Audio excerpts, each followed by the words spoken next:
drive slow, because that's what, looking at your design, one would think that might happen. I don't know what your state of charge will get to, but I think on the Prius it's about 30% state of charge. I start at 65 or 70. When I get down to 30, I'm all over. Fun's over. When does the fun stop?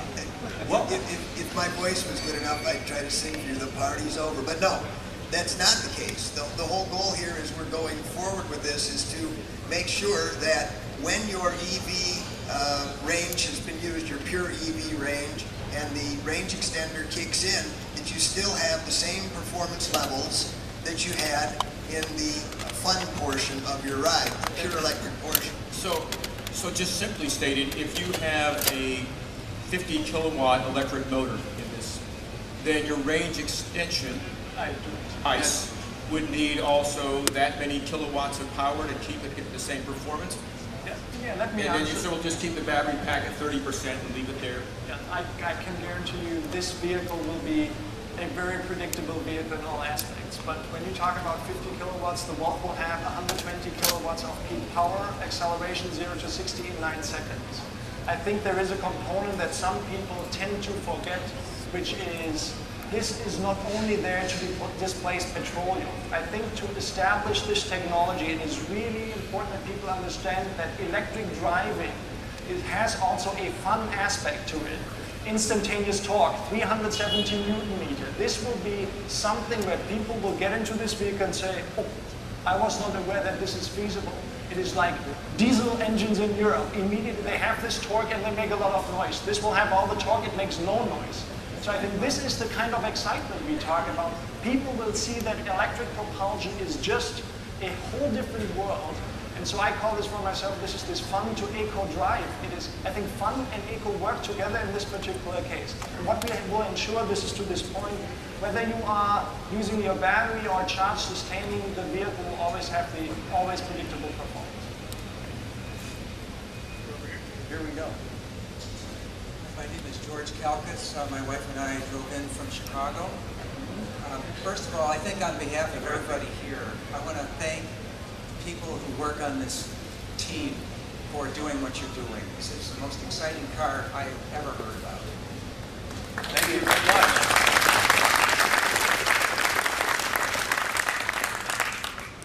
And I have a question on the rollout. I'm not sure if that's been faced yet, but there's some questions about how many will be available when the car is first produced. And probably everybody here would like to drive one out of the lot on that day. Can anybody address that? Yeah, I go for it. Yeah. As many of you know, along with the development of the car, there's the business strategy that has to be developed. That's why Ed is with us relative to how important is the ready to market, because this will be marketed and introduced in a very different manner. With many of you, I've talked a little bit about how ready the electrical infrastructure has to be, education, technical training, our suppliers, et cetera, et cetera. Right now, we are looking at a number of different alternatives and scenarios. Certainly, as we stand behind the General Motors products, the integrity of this product has to be spot on. And that will pace to a great degree, the degree to which we'll accelerate. And you may have heard some different discussions of different potential numbers. I think in time we'll know a clearer and better answer as to the rollout. Now, there will be opportunities that we look at to demonstrate the properties.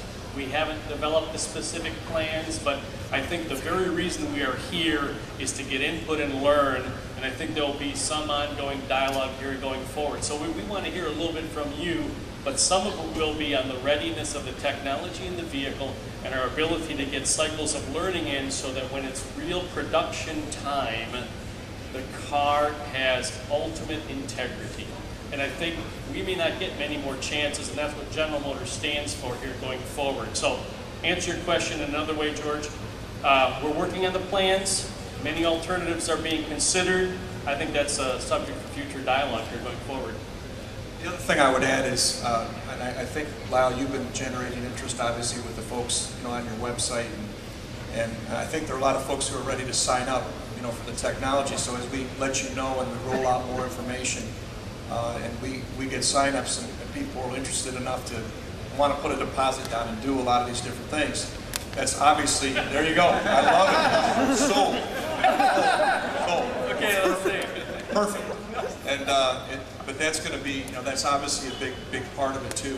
And if we get that much interest, like we see here, certainly from an even wider audience, it's going to determine the number that we build. There's no doubt about it. Thank you so much, Dennis. Love your T-shirt too. Awesome. Here comes one. Chris has got one over there. Hi, my name is David Turon. I'm from the New York area. Sorry, I didn't drive that far today. I actually took the train in. First thing I want to do is thank Lyle and congratulate General Motors and this team on what I think is one of a fine piece of innovation. Probably the first we've seen in the automotive industry for a very long time. And when you deploy this, and I say when, this will have enormous implications for national security, for the environment, a lot of things. My question is this. I actually operate a small fleet of battery electric vehicles, old Toyota RAV4 EVs from the last time the world tried to do electric cars. And we've made a number of interesting modifications to those, which we have found have had a great deal of utility for us. The first one being flexibility in the voltage and the current in charging.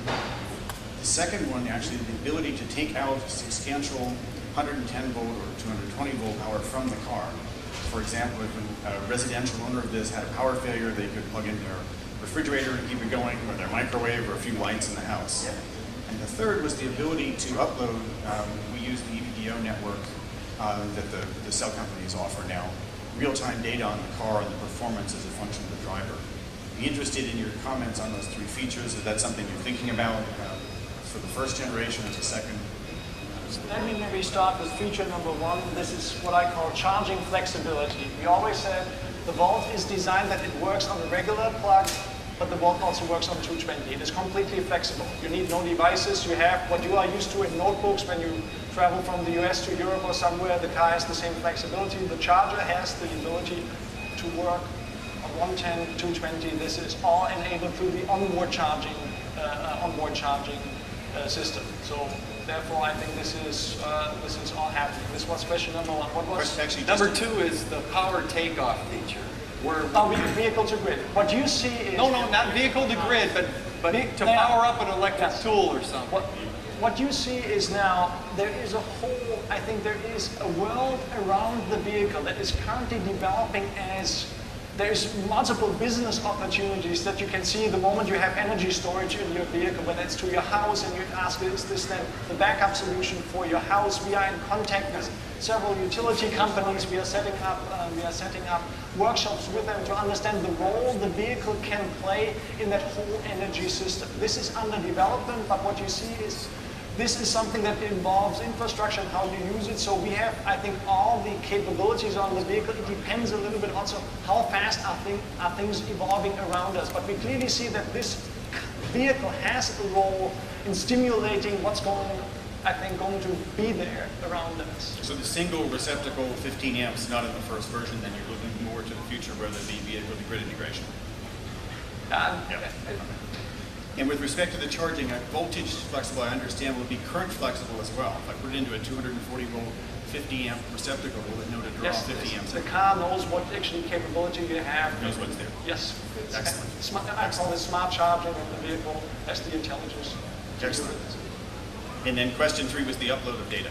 Yeah, let me talk a little bit, and I think Andrew will chime in a little bit.